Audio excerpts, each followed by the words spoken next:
یکی شما به جنت میبرد همین کلمه لا اله الا الله.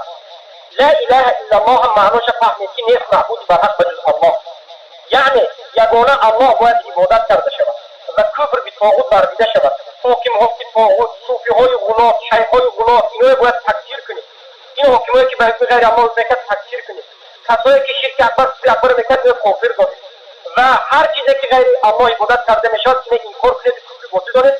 یگانه الله عبادت کنید، یگانه الله را سر خلق کنید، یگانه الله دینش قبول کنید و بعد از این توحید روز به روز آموزید، یقین پیدا کنید، صادق باشید، دروغین و کذاب نباشید، صادق باشید و بعد از این بارک الله فیک اخلاص کنید، یعنی همه عمل به الله انجام دهید و نماز ترک نکنید و اعتقاد کنید که تارک الصلاة کافر است، اعتقاد کنید که تارک کافر است.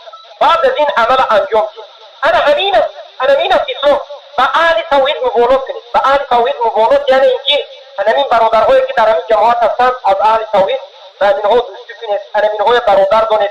اما با اهل کفر و شرک و طاغوت پرستا و این ملاهای طاغوت و این ملاهای صوفیه که در دهتون بودند به اینها براءت اعلام بکنید، زیرا که اینها خیانتکار هستند و امروز خیانت به اسلام و مسلمین کردند. از همین جهت بارک الله فیکم. این است عقیده ما به خاطر دنیا، به خاطر بشرش، به خاطر یکون تجارت بدبینی نداریم. همه این بدبینی که داره به خاطر دین است و خصوص علمای صوفی تاجیکستان اشری ماتریدی بدبینی ما به خاطر دین همین است که رد کردن به دین و حق نرسوندن. اما تا امروز هر چیز کردیم، تا امروز هر گفته در حق برادرای ما در حق ما گفته همه ما میبخشیم. ما به گذشته پروایی نداریم. الله سبحانه و تعالی بخشنده این چنین مهربان است.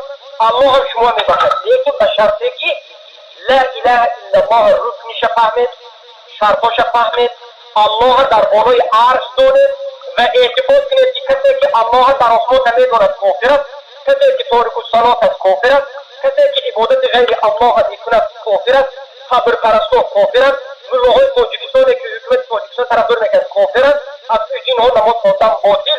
یگانه جماعتی که حقی است این جماعت اهل سنت و جماعت موحدین، اینها پیروان امام مالک، امام شافعی، امام احمد، امام ابو حنیفه و جز در بعض مسائل و دیگر سلف صالح از ابو زرعه و غیره و پیروان صحابه. انا همینم.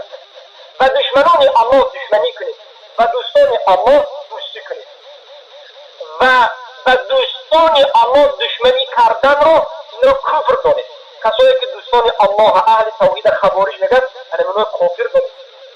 انا همین عقیده ما که از قرآن و سنت گرفته شده، دیگه هیچ چیز نیست.